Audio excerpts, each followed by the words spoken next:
A'ouz billahi minash shaitanir rajim. Bismillahir rahmanir rahim. Chers frères et sœurs musulmans, aujourd'hui nous sommes avec notre frère Cheikh Ali Traoré qui va nous parler de la Ruqya. Salam alaikum wa rahmatullahi Cheikh. Wa alaikum salam wa rahmatullahi wa barakatuh. Et sur les réseaux sociaux, à chaque fois nous entendons parler de la Ruqya. Est-ce qu'aujourd'hui tu peux nous parler un peu sur la Ruqya? Alhamdulillahi rabbil alamin. Nous remercions Allah subhanahu wa ta'ala et nous cherchons cette protection auprès de lui contre Satan, le lapidé. Je remercie mon frère Abdallah. Merci pour la question, c'est très important. Car aujourd'hui nous voyons quand même sur les réseaux sociaux beaucoup de choses concernant la Ruqya. Le prophète Mohammed sallallahu alayhi wa sallam nous a enseigné la Ruqya Shar'iyya. Donc la Ruqya est bel et bien dans notre religion islamique. Mais il y a les manières de faire la Ruqya. Alhamdulillahi Rabbil Alamin. Donc la question était, c'est quoi la Ruqya? Oui. N'est-ce pas? La Ruqya n'est rien d'autre que le fait de soigner quelqu'un avec les versets coraniques.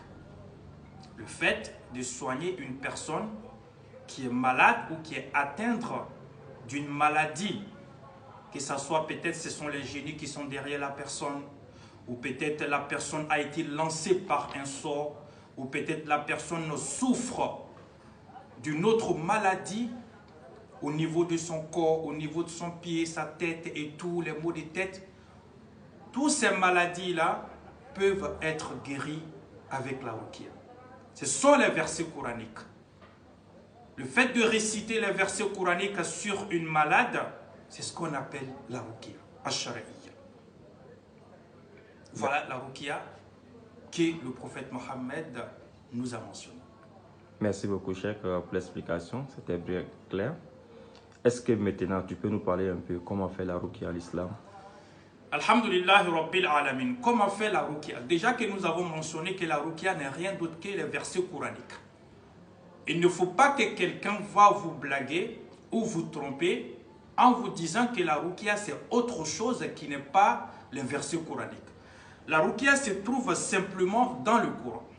Ce sont les versets coraniques. Nous partons dans le Coran. Le Coran nous mentionne ici. Si vous partez dans la sourate Al-Isra, vous allez tout simplement constater que Allah subhanahu wa ta'ala même nous parle que le Coran est une guérison pour nous. Allah subhanahu wa ta'ala dit cela. Il dit quoi? وَنُنَزِّلُ مِنَ الْقُرْآنِ مَا هُوَ شِفَاءٌ وَرَحْمَةٌ لِلْمُؤْمِنِينَ وَلَا يَزِيدُ الظَّالِمِينَ إِلَّا خَسَارًا. Le verset coranique a tout dit. وَنُنَزِّلُ مِنَ الْقُرْآنِ. Allah parle des versets coraniques. Les versets coraniques que nous avons mentionnés, que ce sont ces versets-là, nous prenons pour faire la Ruqya. Allah dit, il a fait descendre des versets coraniques qui se trouvent dans le Coran, qui sont une guérison pour vous, qui sont comme une guérison pour vous. C'est comme des médicaments pour vous, que vous pouvez utiliser pour vous soigner avec. Donc le Coran a été clair sur la Ruqya. Il n'a pas dit que c'est autre chose. Il n'a pas dit qu'on va voir quelqu'un, mais il dit simplement que ça se trouve dans le Coran. Donc, la Ruqya dans les hadiths, par exemple, nous partons dans les hadiths. Qu'est-ce que le prophète Mohammed nous dit sur la Ruqya? Parce que pour connaître comment il faut faire la Ruqya, il faut forcément aller sur les paroles du prophète. Le prophète Mohammed sallallahu alayhi wa sallam nous a mentionné, il y a le hadith de Aïcha. Nous ne pouvons pas dire tous ces hadiths-là, mais nous allons prendre 4 grands hadiths qui nous parle de la Ruqya. Aïcha, la femme du prophète, la mère des croyants, elle nous dit dans sa parole là que l'ange Jibril venait souvent faire la Ruqya sur le prophète. Allahu Akbar, sallallahu alayhi wa sallam. Si le prophète était malade, l'ange Jibril venait faire la Ruqya. Imaginez, au moment où le prophète a été atteint par un sort, c'est l'ange Jibril et Michael qui sont venus sauver le prophète avec la sourate Nas et la sourate Falak. Ça, deuxième hadith de Aïcha. Aïcha dit qu'il y avait un homme qui se nommait, au temps du prophète Mohammed sallallahu alayhi wa sallam, Sabit bin Qais. Saïd ibn Qaïs était atteint d'une maladie des génies, comme on a l'habitude de le dire.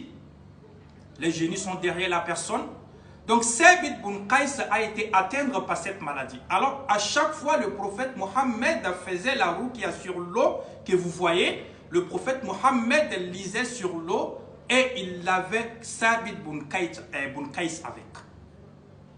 Le prophète Mohammed était en voyage avec ses compagnons. Il y a l'un des compagnons du prophète Mohammed qui a soigné un roi de la morsure d'un serpent avec la sourate Fatiha qu'il a récitée pour soigner ce monsieur. Tout cela font partie de la ruqya. Maintenant, comment nous pouvons faire la ruqya sur l'eau? Voilà ici 3 boudons que nous avons choisis pour vous montrer comment il faut faire la ruqya islamia. La ruqya, comme on a mentionné, c'est simplement des versets coraniques. Juste des versets coraniques. Alors tu payes ton lot, tu n'as pas besoin de quoi que ce soit si ce n'est pas le Coran. Tu payes ton lot et tu es devant. Et avant de commencer, tu souffles. Tu souffles le vent dans les bidons d'eau que tu as choisis. Et tu commences à réciter la sourate Fatiha 7 fois. La sourate Fatiha 7 fois. Notez très bien s'il vous plaît, c'est très important. Vous n'avez plus besoin d'aller chez quelqu'un pour quoi que ce soit, mais notez ça, c'est très bien. La sourate Fatiha 7 fois. Tu lis ça sur l'eau et tu souffles. Quand tu lis une fois, tu souffles. Quand tu lis une fois, tu souffles. Jusqu'à 7 fois. Après la sourate Fatiha, tu vas réciter la sourate Qul huwallahu ahadun 3 fois. La sourate Al-Ikhlas. La sourate 112. Après la sourate 112, tu vas réciter la sourate 113, qui est la sourate Falak. Après la sourate Falak, tu vas réciter la sourate 114, qui est la sourate An-Nas. Donc tu lis ça 3 fois. Après cela, tu vas réciter aussi Ayat al-Kursi, le verset du trône. Tu vas réciter ça aussi 7 fois, 3 fois, au nombre qui te convient. Il y a aussi quelques versets dans le Coran que tu peux réciter aussi sur l'eau. Donc à chaque moment, quand tu récites quelque chose, tu vas tout simplement faire comme ça. On fait l'exemple. Alhamdulillahi Rabbil Alamin, Ar-Rahman Ar-Rahim, Maliki Yawmiddin, Iyyaka na'budu wa Iyyaka nasta'in. اهدنا الصراط المستقيم صراط الذين أنعمت عليهم غير المغضوب عليهم ولا الضالين. Tu souffles sur l'eau.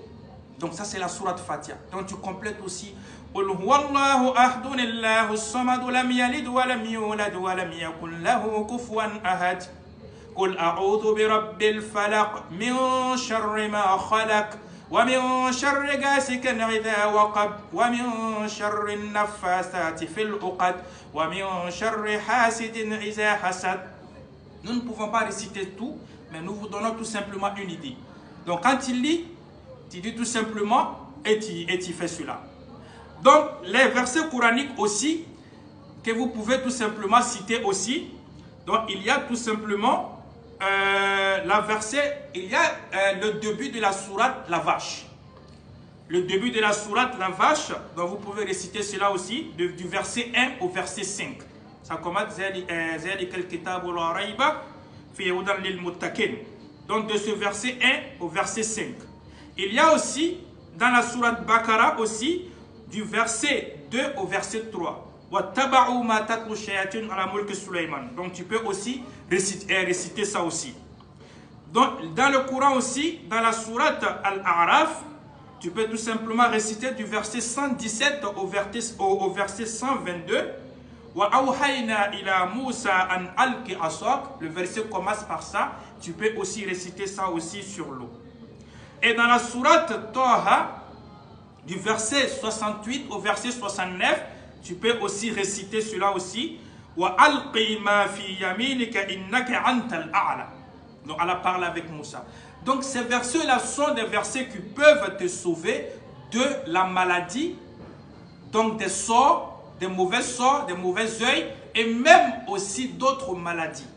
Donc la ruqya c'est simplement sur l'eau. Tu n'as pas besoin de quelque chose. Tu lis simplement sur l'eau des versets qui peuvent te soigner, les versets que nous avons cités.